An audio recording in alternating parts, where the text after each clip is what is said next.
Selamat sore pemirsa Duta TV, Jumat sore, Jumat Inspirasi. Seperti biasa saya Diana Rosyanti menjumpai Anda, pastinya mengajak Anda untuk berjumpa dengan dia yang perjalanan hidupnya, kiprahnya, karyanya, mudah-mudahan bisa menginspirasi Anda. Pemirsa, kali ini saya mengajak Anda jalan-jalan untuk menjumpai dia yang mendedikasikan dirinya untuk bisa bermanfaat khususnya untuk perempuan-perempuan cantik di sekitarnya. Apakah setiap perempuan itu cantik? Pasti. Dan bagaimana memunculkan cantik seperti aslinya, bagaimana memunculkan cantik ala dirinya, itu yang menjadi tagline dari founder Rumah Ratu Beauty Clinic, yaitu Dr. Lodvi Eka M. Biomed AAM yang saat ini sudah bersama saya. Assalamualaikum, selamat sore. Selamat ulang tahun dulu. Hari ini spesial ya pemirsa, tanggal 31 Juli, di akhir di bulan Juli. Beliau ulang tahun yang ke-41 ya.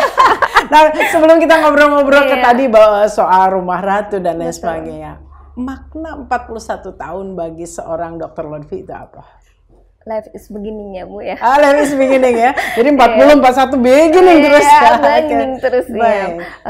Semoga ini menjadi titik awal saya terutama untuk menjadi pribadi yang lebih dewasa lagi, lebih bijak terutama dalam kehidupan ini Bu. Dan tentunya lebih bermanfaat ya untuk orang-orang di sekitar saya, dan ingin menjadi lebih bermanfaat lagi untuk orang banyak. Seperti itu. Baik, kalau kita membanding 10 atau 15 tahun ke belakang sosok seorang Lodvi dengan sekarang, kalau kita evaluasi diri kan biasanya ya, kalau ini kontemplasi, apa yang tetap ada di situ dan apa yang berubah menurut Dr. Lodvi?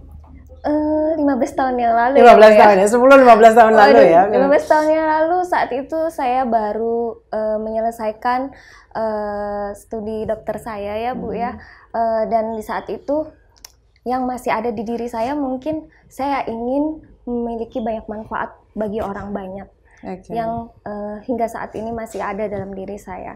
Akan tetapi saat itu passion masih belum terfokus ya Bu ya, karena tujuannya aku ingin jadi dokter yang bermanfaat bagi orang banyak dan bisa menjadi bekal ibadah buat saya juga sih. Jadi masih general saat itu ya. Betul. Jadi jika passion itu mungkin tergali setelah 1 tahun 2 tahun setelahnya. Baik, kalau kita bicara perjalanan menjadi dokter, itu cita-cita yang diinginkan, kecebur, dipaksa orang tua, atau seperti apa? Betul-betul keinginan sih Bu. Dan pastinya orang-orang di sekitar saya tahu sekali bahwa saya dari kecil, sejak kecil itu ketika ditanya, kan kalau waktu kecil sering banget ditanya ya Bu ya, cita-citanya mau jadi apa gitu. Dan saya tidak pernah merubah jawaban saya. Dan sejak TK saya selalu menjawab ingin jadi dokter. Dan tidak berubah dalam perkembangannya. Betul. Baik. Ini menjadi menarik. Anda ingin menjadi dokter adalah mimpi kecil dari seorang Lodvi kecil sampai akhirnya terwujud. Kalau boleh bicara ya, pada saat itu ya hitungan 15 atau ya antara 20-15 tahun yang lalu, menjadi dokter itu juga tidak mudah dan tidak murah. Apa modal seorang Lodvi saat itu untuk mewujudkan keinginannya? Pertama, tidak mudah, harus pintar, gitulah. Tidak murah, pastinya kan harus didukung oleh finansial. Apa yang membuat seorang Lodvi kecil saat itu yakin saya bisa mencapainya? Mungkin saya ketika ingin meraih sesuatu, saya hanya berpikir saya dibekali oleh hanya 2 Bu. Keinginan yang kuat dan doa Ibu. Keinginan dan kuat.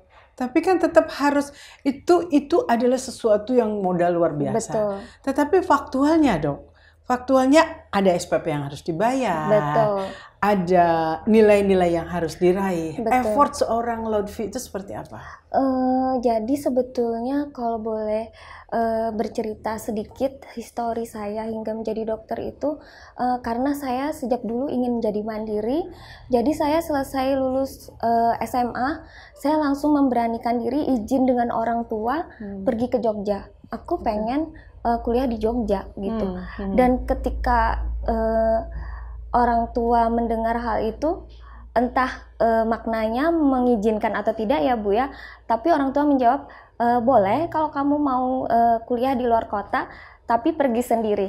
Saya ngerasa kayak ada suatu, wah ini challenging banget gitu loh. Saya harus ngerantau ya istilahnya gitu ya Bu ya. Jadi dari situ sih saya berangkat berkeyakinan kuat bahwa ketika kita punya keinginan yang kuat dan bekal doa ibu, selain ikhtiar lainnya juga ya Bu ya, itu dibutuhkan.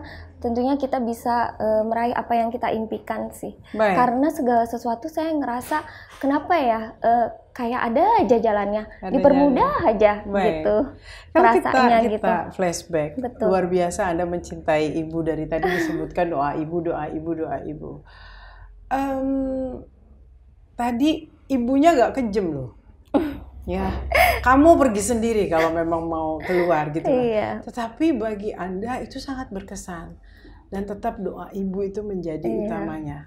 Sebetulnya dorongan yang paling utama sehingga mimpi itu bisa tercapai itu doa ibu yang seperti apa, dan pada akhirnya mewujudkan effortnya itu bagaimana? Iya, sebenarnya sih kalau dari ibu mungkin untuk ini lumayan keras, tapi sebetulnya lebih keras ini sih ayah sih sebetulnya. Karena jikalau ayah seperti yang tadi saya bilang, untuk menginginkan sesuatu anaknya harus fighting dulu, harus berjuang dulu. Makanya mungkin kita tuh berangkat atau cikal bakal dari struggle itu kali ya Bu ya. Aku harus bisa nih, aku harus bisa, termotivasi gitu. Dan ketika mendengar ayah mengatakan bahwa kamu harus pergi sendiri jika itu adalah mimpi kamu, dan ibu memberi kekuatan, kamu pasti bisa. Dengan keyakinan seperti itu sih. Jadi bismillah berangkat begitu ya. Baik, Dokter Lutfi, Anda putri pertama? Betul. Jadi alpha banget ya. jiwa mendobraknya itu ada ya. Nah, modal utama tadi selain doa, selain apa, menurut Dokter Lutfi kan kedokteran itu bukan hal mudah ya, gitu loh kan, secara pencapaian. Dan apakah Anda itu termasuk orang yang memang pinter banget atau bagaimana? Karena ada juga yang oh saya modalnya tekun gitu lah kan, ya pinternya pasti ya kan, karena lolos untuk ke parnya itu pasti. Menurut dokter itu menilai diri sendiri itu seperti apa? Intinya yang saya rasakan sih, saya itu gigih sih, gigih berjuang. Jadi ketika saya tiba di Jogja itu, saya langsung ngambil bimbel. Dan waktu yang saya isi hanya untuk bimbel aja, dan itu di beberapa tempat. Karena saya tahu tujuan saya untuk ke sana itu adalah untuk menuntut ilmu. Memenangkan mimpi. Betul. Begitu ya. Jadi saya mungkin mengurangi sedikit kenyamanan mungkin ya, kesenangan saat itu, karena saya betul-betul ingin berjuang meraih apa yang saya impikan. Baik. Menurut Anda, sepantas apa Anda itu meraih mimpi Anda? Karena yang bercita-cita jadi dokter tuh banyak. Rata-rata cita-cita mimpi anak kecil itu lalu hanyut setelah dewasa, begitulah karena kemampuannya. Menurut Anda, sepantas apa Anda mendapatkan mimpi itu? Sepantas apa ya? Karena saya menjadikan diri saya layak untuk disebut sebagai seorang dokter. Jadi artinya kerja keras banget ya. Baik. Dokter itu biasanya kudet, kurang update ya kan, karena sibuk dengan lain sebagainya. Nah, ini ketika pilihannya, mungkin ketika menyelesaikan masa dasar kedokterannya, otomatis kan sungguh-sungguh itu. Pernah kepikiran nggak bahwa Anda akhirnya memilih bidang yang ada saat ini, saat Anda berjuang untuk meraih gelar dokter itu? Sebenarnya belum ada sih passion ke arah ke yang saya ini sekarang ya, jalanin sekarang saat ini. Intinya saat itu usia 20-25 tahun saya ingin menjadi seorang dokter. Entah itu nantinya akan menjadi spesialis anak kah, karena dulu saya sempat ingin menjadi spesialis anak. Tapi kebetulan sekali tempat saya menuntut ilmu itu pas kebetulan sedang tren dan booming sekali yang namanya klinik kecantikan. Nah, dari situ yang menjadi istilahnya inspirasi buat saya ya Ibu. Wah, seru juga gitu kalau bikin cantik wanita-wanita, sepertinya menyenangkan sekali karena lebih kemanfaatan kita itu lebih segmented ya ke wanita seperti itu. Kita tahu pemirsa, namanya klinik kecantikan mungkin 15 tahun yang lalu itu juga ketika menempuh kedokteran, berapa tahun diselesaikan? Di 6 tahun. 6 tahun ya, itu mungkin ya sekitar 10 tahunan yang lalu. Itu memang sudah banyak juga, tetapi mungkin tidak semenjamur sekarang ya, tidak semenjamur sekarang. Jadi artinya kalau sudah bicara industrinya, bicara bisnisnya, pasti persaingannya luar biasa. Tapi kita masih ingin mengulik sosok Dr. Lutfi saat pada akhirnya harus memutuskan dari keinginan menjadi seorang dokter anak, lalu memilih ke industri, dikatakan industri ya, ini memang kedokteran juga, tetapi memang sangat bersentuhan dengan industri dan persaingannya ketat luar biasa. Kita masih akan kembali, masih ngobrol bersama dia sesaat lagi.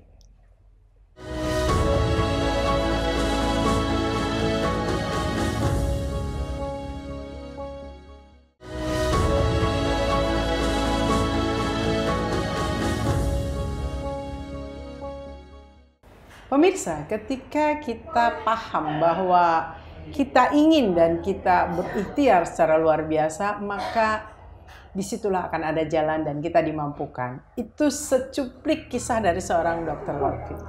Jadi perjalanan menuju karirnya saat ini itu bukan perjalanan mudah. Setelah digapai dan dicapai, sebelum nanti akhirnya ke pilihan-pilihan sekarang.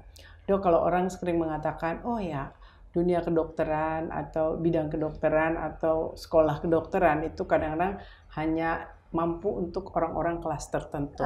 Nah, menurut dokter, apakah orang tua dengan disiplinnya yang seperti itu masuk memang level orang yang sangat mampu untuk membiayai dokter di sekolah kedokteran, atau sebetulnya biasa saja tetapi pada akhirnya Allah mampukan? Kalau dokter tuh di level yang mana? Di level yang cukup. Iya, dan kebetulan sekali ketika saya selesai meraih gelar dokter, itu selang 2 tahun ayah saya pensiun. Betul-betul selesai gitu ya. Dan kebetulan saya itu dari dulu emang nggak bisa diem kali ya Bu ya. Jadi memang suka banget gitu, misalnya nambah-nambah uang saku kayak gitu Ibu. Jadi sudah berbisnis tuh memang dari dulu. Memang dari dulu gitu, suka banget.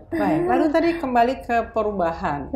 Jadi perubahan dari ingin di dokter anak, dokter anak itu levelnya spesialis ya, tetapi dokter mengambil master biomed ini ya. Ini kenapa? Titik akhirnya apakah karena perhitungan bisnis karena dokter senang berbisnis atau ada pertimbangan lain saat itu? Pertimbangan lain tentunya ya Bu ya, karena entah kenapa terutama saya ya Bu ya sebagai dokter itu kayak keinginan menuntut ilmu tuh terus gitu, tiada henti. Saya sih merasakannya seperti itu. Nah, untuk saya mengambil Magister Biomed ini pun sebetulnya karena saya masih ada keinginan untuk menuntut ilmu. Dan kebetulan Magister Biomed ini pas sekali dan sejalur ya dengan apa yang saya jalani saat ini. Jadi apa ya, pas banget, klop banget lah Bu gitu istilahnya. Jadi sesuatu yang sayang sekali saya lewatkan, apalagi saat itu ketika saya mengambil pendidikan Magister Biomed itu ketika usia 36 tahun. Saya inginnya 40 tahun itu sebetulnya kepingin sudah prof sih Bu. Itu cita-citanya sebetulnya, keinginan, karena yang namanya keinginan untuk terus belajar itu ada sih Bu. Ada sih. Seperti Baik, itu. kita bicara soal pilihan akhirnya ke bidang kecantikan. Tetapi kan ada orang yang mengambil jalur kecantikan dengan spesialisasi yang sesuai. Iya. Spesialisasi kulit dan kelamin, tapi itu betul. ada ya. Jadi artinya memang pakarnya di situ bukan short course gitu ya. Betul. Nah ini dokter kenapa tidak mengambil ke spesialis yang khusus kulit kelaminnya, tetapi malah mengambil bidang yang berbeda? Iya, jadi kalau keinginan menjadi spesialis kulit kelamin itu sebenarnya juga merupakan suatu keinginan ya, terutama ketika habis lulus itu kan galau-galau tuh Ibu, karena biasanya ya sedikit banyak terpengaruh teman seperti itu ya, obrolan-obrolannya ya, gitu, betul, diskusinya. kadang dapat insight dari mana gitu kan Bu, pengen dokter anak atau spesialis anak atau spesialis kulit kelamin nih gitu. Sebenarnya sih kalau dari segi kemanfaatannya mungkin ke dokter anak ya Ibu ya, tapi mungkin kalau dari sisi kesenangannya mungkin lebih ke dokter kulit kelamin ya, karena sesuai dengan passion tentunya, karena wanita itu pada dasarnya ada basic untuk merawat diri. Jadi istilahnya itu naluri ya Bu ya, tentunya pasti ada gitu. Dan ketika saya memiliki anak, keinginan saya untuk menempuh pendidikan spesialis kulit kelamin itu semakin surut. Bukan berarti karena keinginan saya menuntut ilmu turun, akan tetapi saya lebih banyak pertimbangan pada keluarga. Ya, karena saya tidak ingin gagal dalam keluarga, tapi saya ingin tetap menjadi seseorang yang saya inginkan. Seperti itu. Ketika seorang perempuan sudah melakukan komitmen dalam rumah tangga, pasti pertimbangannya tidak hanya tentang kita, tentang si perempuan, pasti juga tentang keluarga.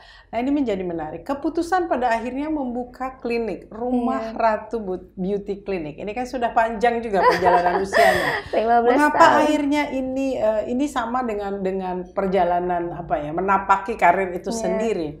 Mengapa pada akhirnya dibangun ini atau dicetuskan ini? Apakah itu juga menjadi tadi pilihan bagian dari komitmen agar tetap bisa di rumah dan berkarya, atau seperti apa?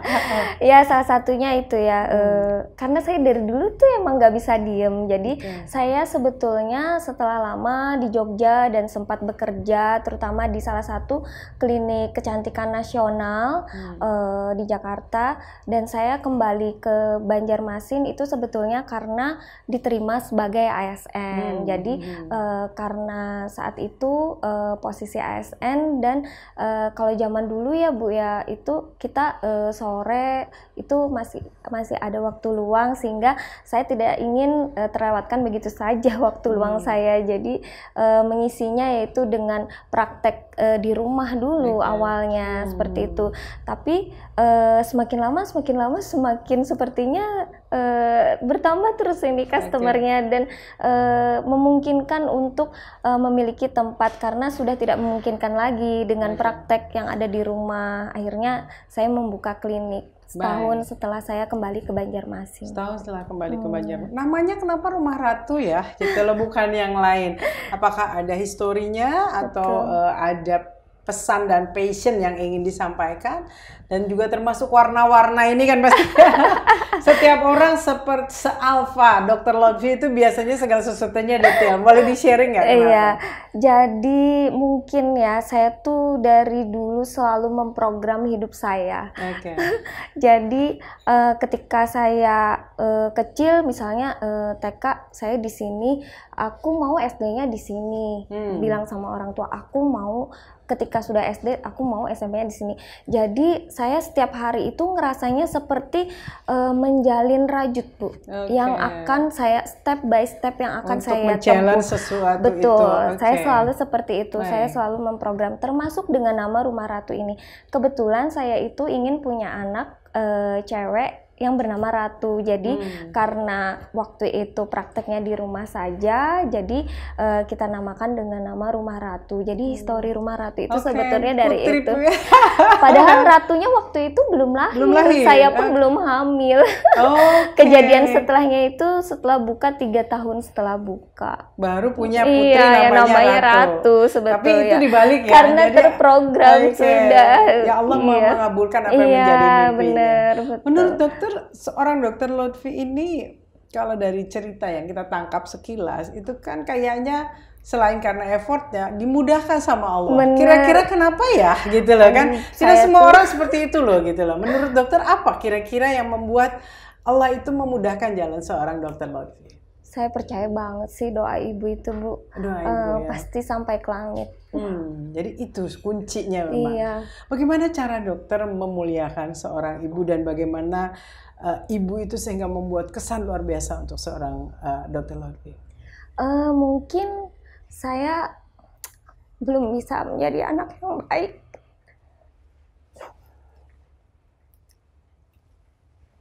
Oke.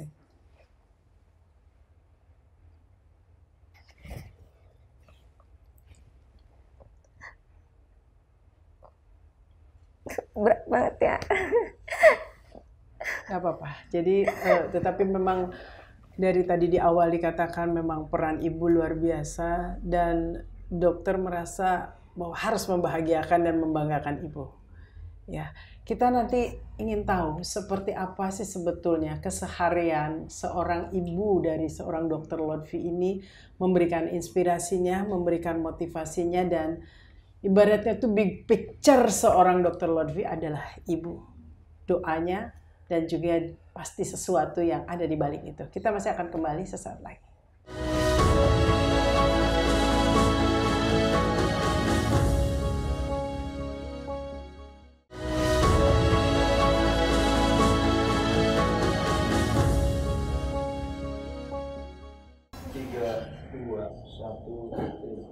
Mencintai seorang ibu. Demikian juga ibu mencintai putrinya, mencintai anak-anaknya. Yang mungkin kita tidak pernah tahu doanya, effort yang dilakukan oleh seorang ibu untuk agar anaknya menjadi seseorang. Anaknya diangkat marwah dan derajatnya di mata penghuni dunia dan juga penghuni langit. Apa yang paling berkesan didikan dari seorang ibu yang membuat Dr. Lutfi itu merasa bahwa apapun tantangan dalam hidup Dr. Lutfi itu ternyata dimudahkan oleh Allah Subhanahu wa Ta'ala. Bukan hanya effort seorang Dr. Lutfi, tapi ada hal yang tidak terlihat yang merupakan hal yang dilangitkan oleh seorang ibu.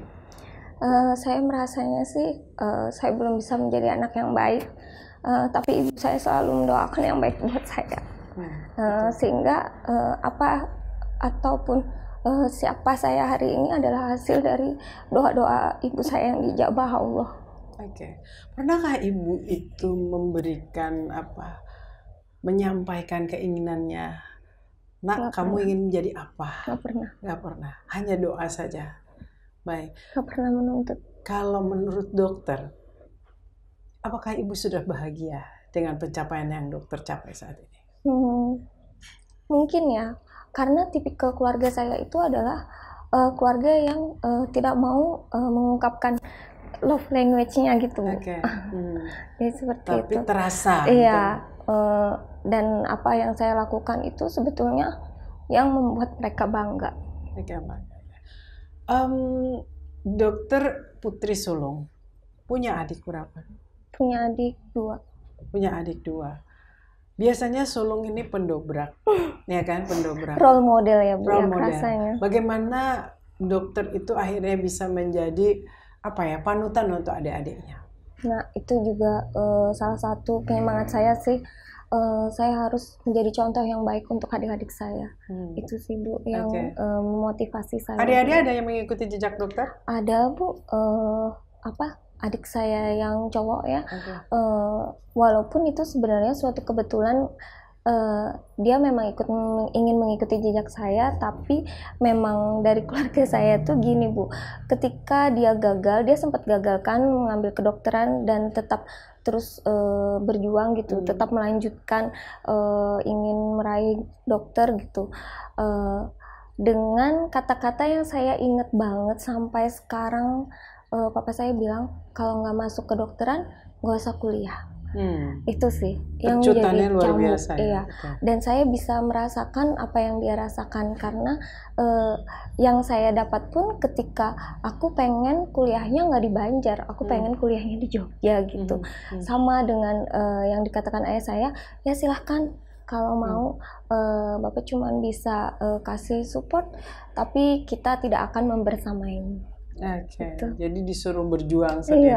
Tapi hasil dari didikan yang cukup disiplin itu ya, dan orang tua yang tidak memanjakan, ibaratnya itu kalau kata orang Jawa tidak yang puk-puk gitu ya, itu menurut dokter hasilnya itu seperti apa? Kemandirian seperti apa yang dokter bisa raih? Banget sih, kalau dulu mungkin merasanya ya ampun orang tua nih begitu banget, tapi ketika sudah dewasa sekarang ini baru terasa sekali manfaatnya, karena rasanya sih berbeda banget ya saya dengan Gen Z terutama ya Bu ya. Kayaknya dari didikan kelas orang tua itu betul-betul menjadi motivasi buat kita untuk struggle gitu Bu. Apapun yang kita hadapi di sana, aku harus berhasil. Aku harus membuktikan ke orang tua bahwa aku berhasil, aku bisa, aku Eropa bisa. Baik, sekeras apa seorang ayah dari Dr. Lotfi yang pada akhirnya membentuk seperti kita ini kan tidak pada posisi sebagai seorang anak untuk menghakimi orang tua, tidak bisa. Setiap orang itu pasti punya gaya dan stylenya dan ada outputnya adalah kita gitu loh. Orang tua adalah outputnya adalah kita. Setidak nyaman tidak nyamannya ternyata outputnya adalah seorang Lotfi yang berhasil seperti ini. Nah, kalau boleh di flashback, dan ini mungkin menjadi pelajaran. Kalau dulu mungkin ketika menjalaninya tidak nyaman, tetapi setelah sekarang kan tahu manfaatnya gitu. Sekeras dan sedisiplin apa seorang ayah dalam mendidik anak-anaknya? Wah, keras banget sih Bu, karena saya merasa sejak saya kelas 1 SD itu saya diwajibkan yang namanya ranking 1. Dan ketika saya pernah tidak ranking 1 itu di kelas 4 SD, dan itu adalah saat baru pindah rumah dan setiap hari jarak tempuh ke sekolah itu lumayan jauh sehingga saya sering telat gitu. Mungkin itu menurunkan konsentrasi juga, dan berasanya sih karena nggak mencapai apa yang ini seperti biasanya dan ditargetkan oleh orang tua gitu. Berasanya kayak depresi banget gitu. Saya sempat 3 hari nggak keluar kamar, ibu yang jatuh banget gitu karena ngerasa gagal ya. Nah mungkin itu juga yang jadi pembelajaran buat saya, jangan pernah lagi saya gagal. Baik, Anda saat ini sudah berkeluarga dan punya anak. Ya pastinya biasanya kita itu copy paste dari apa yang diajarkan orang tua. Walaupun ada yang kita tidak suka dan itu tiba-tiba mendarah daging saja gitu loh. Mengalir aja. Mengalir saja. Tetapi mungkin ada sesuatu juga yang kalau kita sadar kita ingin mengkoreksinya. Saya tidak nyaman, pasti tidak ingin. Menurut Anda bagaimana mengcopy paste itu dan mengkoreksinya gitu loh. Ada yang diteruskan, ada yang tidak. Apa yang Anda ambil dari pelajaran orang tua dan yang tidak, yang Anda tanggalkan itu? Mungkin ini ya Bu, awal-awal memang copy paste dengan orang tua, tapi semakin kesini kita mempelajari parenting, ternyata beda sekali ya zaman didikan kolot dengan zaman sekarang nih, karena anak-anak walaupun jadinya sekarang berhasil ya kalau betul, karena anak-anak zaman sekarang nih berbeda, apa ya mentalnya, terutama ya kita harus jaga mental anak juga gitu. Mungkin di awal-awal saya sempat sih copy paste, tapi ketika saya merasa wah ini sepertinya tidak tepat untuk anak saya gitu, jadi yang saya lakukan untuk anak saya hanya bisa berusaha menyodorkan program yang akan saya berikan ke dia. Baik. Seperti itu. Menjadi menarik pasti ada bekasnya. Kalau saya melihat sekilas, Anda pastinya jadi orang yang sangat perfeksionis. Nah, ini Anda juga punya tim ya, tidak hanya anak. Anda punya tim dan bisnis ini berjalan sudah hampir sudah lebih dari 15 tahun 15 ya. tahun. Sudah lebih dari 15 tahun, persaingan luar biasa. Anda punya tim, lalu Anda punya latar belakang bahwa selalu harus yang terbaik. Otomatis kan perfeksionisnya ini bisa positif, bisa negatif nih. Jadi menurut Anda positifnya bagaimana, negatifnya mana yang harus juga dikoreksi? Apalagi ini di usia 41 ya biasa. Kita harus ada kontemplasi. Itu gimana? Makanya tadi saya berdoa banget kan Bu bisa menjadi lebih bijak karena saya merasa mungkin yang susah dibuang karena saya merasa perfeksionis itu saya selalu merasa ingin menjadi superior. Jadi jatuhnya mungkin kalau dalam posisi sebagai leader lebih diktator mungkin ya seperti itu. Karena saya menganggap tidak boleh ada yang salah. Karena yang buat saya sesuatu yang salah itu memicu emosi sih ya Bu ya. Makanya saya berharapnya sih dengan usia 41 semakin bijak lagi dalam segala hal. Baik, positifnya ketika Anda begitu perfeksionis, on hand, alpha, dalam membawa gawang perahu besar, ini kita sudah katakan perahu besar ya karena sudah terbang cukup lama dan pesaingnya tidak sedikit sekarang ini baik brand lokal maupun juga brand nasional. Nah, positifnya dari perfeksionis Anda itu apa yang membuat akhirnya klinik ini bisa eksis sampai sekarang? Saya selalu orang yang berusaha menjadi ini ya Bu ya, karena berusaha menjadi pioner gitu kan ya Bu ya. Jadi berusaha untuk terus berinovasi, open mind dan selalu ini sih Bu, terus belajar dan mencari sesuatu yang baru yang menjadi tren seperti itu sih. Jadi terus terbuka ya, nggak cukup puas dengan ada yang ada. Tidak cukup puas sih. Baik. Menurut Anda, bahagianya seorang Lutfi itu ukurannya apa sih? Bahagia untuk saya ketika bisa menyenangkan orang lain. Tapi kan itu ukurannya menjadi klise. Tidak semua orang mengatakan, saya sudah senang loh. Jadi bagaimana Anda bisa mengukur bahwa Anda happy karena orang lain bahagia? Karena kan kebahagiaan yang tadi itu takarannya kan menjadi klise. Jadi bagaimana? Sementara Anda tuh harus bahagia setiap hari karena Anda harus mempunyai energi positif. Ini sih Bu, saya selalu berusaha membuat apa yang saya jalanin itu menjadi baik. Jadi misalnya segala sesuatu, baik dari segi keluarga pun saya ingin menjadi baik karena bahagianya saya adalah istilahnya keluarga saya yang utuh. Kemudian untuk bisnis sendiri saya akan punya keinginan yang menjadi lebih baik karena dengan lebih baik pun itu tentunya akan membuat lebih bahagia karena semakin baik dari bisnis yang kita jalanin ini tentunya akan membawa banyak manfaat buat orang lain dan kebahagiaan sih Bu, karena setiap hari saya kehidupan selama bekerja atau berpraktek melihat wajah-wajah bahagia yang kulitnya sehat, kemudian tanpa masalah, itu hal yang menyenangkan. Dan ketika pulang ke rumah itu yang dibawa adalah bukan masalah tapi adalah kebahagiaan juga. Jadi ada sesuatu yang membuat adrenalin naik. Circle-nya itu harus kita jaga untuk tetap ini karena itu akan menjadi suatu kebahagiaan ya buat kita karena istilahnya bisa dibilang nggak sih Bu berhasil dalam segala hal. Baik. Perempuan multitasking, multitalented itu memang menjadi given ya. Tetapi tidak semua bisa memanfaatkan given itu. multitaskingnya dan multitalented. Dan Dr. Lutfi berupaya untuk bisa memanfaatkan secara optimal untuk itu sehingga dia bisa berhasil sampai sekarang. Tetapi sosok yang ada di hadapan Anda pastinya juga punya sisi lain. Ya, tidak mungkin juga tampil selalu charming. Tadi disampaikan juga kadang-kadang ada emosi-emosinya, ada down-nya. Bagaimana seorang Lutfi memaknai titik terendah hidupnya dan bagaimana dia bangkit, kita akan bahas sesaat lagi.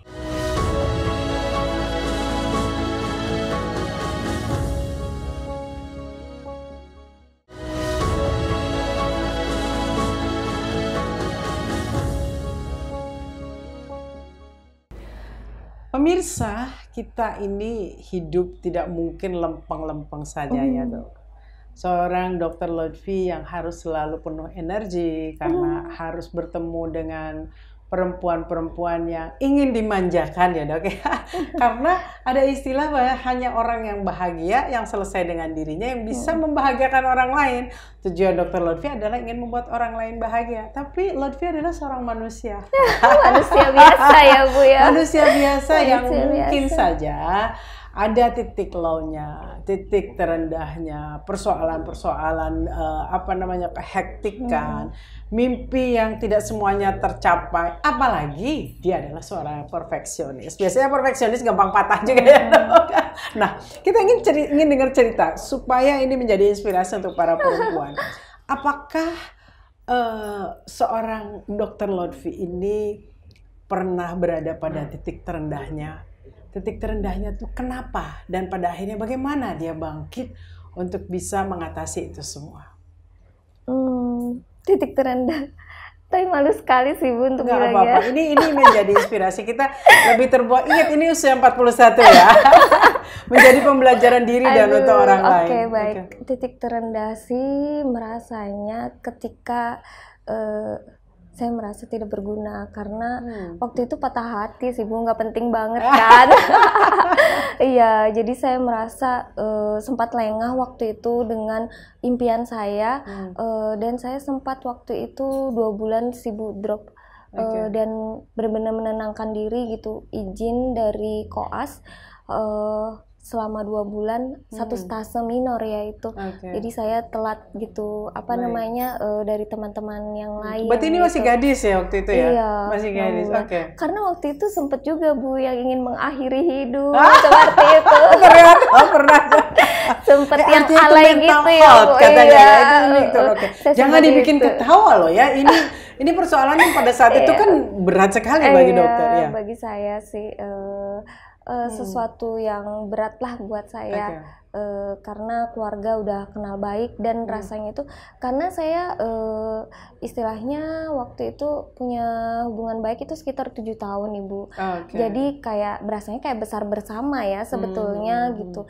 Jadi ketika patah hati itu Bu rasanya tidak ingin melanjutkan kuliah kedokteran, saya sempat lengah gitu.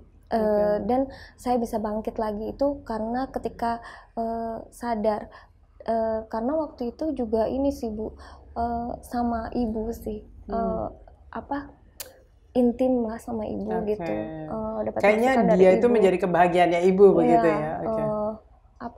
Dari situ saya menyadari bahwa kamu sebenarnya ke Jogja dikembalikan lagi Bu, di remind sebenarnya kamu kemarin ke Jogja tujuannya apa seperti itu dan sebenarnya kamu ke depannya mau gimana, lebih ke visi lah ke depannya gimana, karena tidak mungkin jika hanya membiarkan diri seperti itu Bu dalam posisi yang down banget, pokoknya ngerasa kayak nggak berguna banget. Saya sempet sih seperti itu dan ketika ingat hal itu sih kayaknya alay banget ya. Tapi apa yang dipelajari dari hal itu? Karena Anda mempunyai anak-anak, ada yang perempuan juga, ada yang laki-laki, begitulah. Apa yang bisa Anda ambil pelajaran dan mungkin ini menjadi apa ya, bahan diskusi nantinya kepada anak. Kan kita tidak tahu apa yang akan terjadi dengan putra-putri kita ke depannya. Apa yang Anda ambil? Mungkin sekarang bisa ketawa, pada saat itu kan Anda betul-betul sampai drop sekali. Iya, inginnya sih mereka berharapnya mereka bisa seperti saya ketika merasa down itu kembalinya adalah ke ibu, kembalinya ke orang tua. Karena takutnya yang kita takutkan kan Bu, seandainya tidak kembali ke orang tua, takutnya menjadi melenceng lah, seperti itu, menjadi hal-hal yang tidak diinginkan. Karena pergaulan zaman sekarang ini kan luar biasa ya, itu sih. Anda bagaimana membangun komunikasi dengan putra-putri Anda? Satu sisi Anda sibuk, Anda punya kerjaan, tim, dan juga concern pelayanan kepada orang lain yang lebih mengedepankan kebahagiaan orang lain lah, ibaratnya begitu. Bagaimana Anda membangun komunikasi dengan putra-putri Anda? Saya selalu menargetkan dalam sehari itu setelah selesai praktek, saya harus punya waktu dengan anak-anak itu 1 jam minimal. Tentunya itu untuk bentuknya ngobrol quality time. Ya. Peran dari pasangan seperti apa untuk menjadikan Anda seperti hari ini? Ya, saya bersyukur sih karena mungkin dari suami mendukung apa yang saya jalanin dan tidak pernah banyak menuntut ya Bu ya, seperti mungkin kita ini belum menjadi istri yang baik mungkin masih bisa nerimo lah ya istilahnya, seperti itu sih Bu. Bagi Anda sendiri bersama pasangan ini menjadi penting ya, karena orang lain kadang-kadang sibuk dengan dirinya, tetapi lupa bahwa kita ini berjalan sekarang berdua bergandengan tangan. Orang kadang juga melihat sisi-sisi ketika perempuan itu lebih moncer. Nah, lebih moncer itu kan terlihat secara dari luar ya gitu loh kan. Kadang-kadang juga menafikan pasangan. Bagaimana Anda menjaga keseimbangan ini agar satu sisi pasangan Anda juga bisa tetap on track, memahami bahwa memang ada dua sisi seorang Lutfi, sisi lain juga orang lain dalam melihat kita dan pasangan kita. Jadi ketika saya pulang ke rumah itu berusaha untuk melepaskan jubah saya. Saya adalah istri, bertindaknya sebagai istri untuk di rumah dan ibu dari anak-anak saya. Tentunya ketika saya pulang ke rumah, anak-anak dan suami saya mengharapkan saya kembali untuk menjadi seorang ibu dan juga menjadi seorang istri. Jadi saya tetap patuh sih Bu dengan suami. Jadi apapun tempat saya berkeluh kesah, bercerita itu adalah suami. Dan itu pasti tidak mudah. Anda di luar dan dengan posisi sekarang sudah masuk high class companion juga dengan orang-orang, begitu karena betul ya, ada leader di dalam tim, ada hubungan komunitas yang luar biasa, menyeimbangkan bagaimana Anda ketika membuka pintu rumah, aku adalah Lutfi yang istri seseorang dan ibu anak-anak.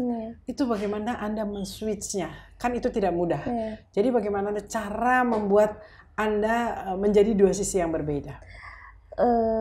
Karena ingin ini ya Bu ya, keluarga kita tuh utuh, jadi saya harus kembali ke fitrah saya menjadi seorang istri. Ada misi ya yang digunakan.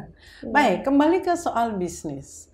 Persaingan luar biasa, ya kan? Kalau tadi bicara soal titik terendah dalam perjalanan hidup, ternyata ada hal yang tidak lega ketika sesuatu yang diimpikan ternyata tidak tercapai, begitu. Nah, kalau di dalam bisnis, persaingannya ini kan kadang-kadang ada yang kalau bersaing fair mungkin nggak masalah. Kalau fairness itu kan enak ngejawabnya begitu ya. Tetapi kan kita tahu dunia kecantikan yang sudah masuk industri ini itu macam-macam begitu loh kan, macam-macam. Nah, bagaimana Anda menghadapi proses persaingan ini? Saya itu tipikal yang nggak mau tahu orang gitu. Yang penting saya lakuin yang bisa saya lakuin dan itu sebagai upaya saya untuk menjadi yang terbaik itu sih Bu. Jadi saya nggak mau karena menurut saya dengan kita ngelihat sama kan ya Bu, dengan kita nyetir kalau lihat spion belakang terus kita jadi visinya malah nggak terlihat dengan jelas kan ya Bu ya. Jadi saya nggak mau sih Bu untuk melihat yang lain maupun kompetitor gitu. Ya mungkin itu jadi lebih fokusnya lebih fokus untuk upgrade diri lah ya. Kalau dengan tim, Anda pasti satu sisi harus tegas secara leadership, apalagi menegakkan aturan. Ini memang aturannya seorang Dr. Lutfi ya, dan mereka harus patuh lah ya. Tetapi membina loyalitas kepada tim itu seperti apa? Nah, itu sejak awal buka kita memang selalu menerapkan namanya kekeluargaan sih, Bu. Jadi segala sesuatu ditaruh di meja dan didiskusikan bersama-sama. Oke, baik. Tidak terasa obrolan kita 5 tahun ke depan. Apa yang ada dalam mimpi seorang Dr. Lutfi? Kalau mau diperpanjang 10 tahun deh, sampai nanti menuju usia emas. Selain visi diri, selain juga visi perusahaan, dan juga pasti keluarga. Iya. Apa gambaran besar yang ingin dicapai? Karena kita tahu seorang Dr. Lutfi adalah dia yang selalu ingin men-challenge dirinya dengan tahapan-tahapan yang ingin dicapainya. Apa yang diinginkan? Yang tadi sih, saya kan selalu menargetkan segala sesuatu ya, Bu ya. Kepinginnya sih 5 tahun ke depan memungkinkan untuk saya untuk kembali menuntut ilmu sih, Bu. Ya, jadi gelar profesornya ya, kita. Sebetulnya masih ada keinginan itu sih, Bu. Karena harus itu impian saya saat ini. Ini dosen karena ya. ingin menambah kemanfaatan kan ya, Bu ya. Gitu. Tapi kalau untuk saat ini sih karena pertimbangan anak ya, Bu, yang masih membutuhkan banyak perhatian saya. Jadi mungkin saya bisa menunda keinginan saya dulu. Baik. Gitu. Tetapi keinginan untuk menjadi guru besar itu besar sekali. Dan satu tahap lagi tinggal ngambil doktoral dulu ya. Oke, baik. Tapi kalau untuk perusahaan bagaimana dengan perkembangan persaingan yang luar biasa? Ya, tentunya kita ingin semakin ekspansi ya, Bu ya, dan semakin tambah dikenal biar kita bisa apa ya, menjadi kebahagiaan dan manfaat buat orang lain. Karena ketika semakin besar ekspansi, semakin banyak tenaga kerja yang bisa istilahnya kita menjadi jalur rezeki buat mereka gitu. Itu sesuatu yang benar-benar membahagiakan sih buat saya. Baik, untuk keluarga, suami, dan keluarga, pastinya suami, Anda ada di dalam ya di situ.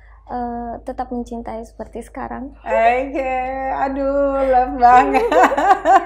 Karena seorang Lutfi walaupun tangguh seperti ini tetap perlu pelukan dan cinta dari anak-anak dan suami ya.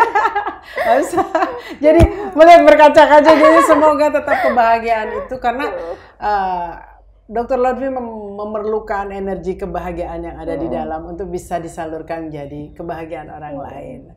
Luar biasa dokter, 41 tahun. Mudah-mudahan ini menjadi berkah untuk semua. 1 menit pesan untuk perempuan-perempuan Indonesia dan juga perempuan Banua khususnya, apa yang ingin disampaikan? Kita harus gigih atau tekun ya dalam mengejar apapun dream kita. Karena segala upaya kita itu tidak akan terbohongi oleh hasil. Baik. Lakukan. Tetapi tetap berpijak ke bumi, tidak mengawang-awang di langit. Dr. Lutfi, terima kasih sekali lagi. Kami mengucapkan selamat ulang tahun. Sukses untuk kliniknya, sukses untuk pencapaian pribadinya, dan pastinya berharap mimpi-mimpi yang sudah dibangun dan juga target-target ke depan bisa semuanya tercapai dan Allah berkahi. Selamat ulang tahun dan juga selamat sore. Ulang tahun ini. Selamat sore. Baik, pemirsa, perempuan hebat adalah perempuan yang mengenal dirinya, memahami dirinya, selesai dengan dirinya, dan mampu berdaya atas potensinya. Saya Diana Rosianti, sampai jumpa.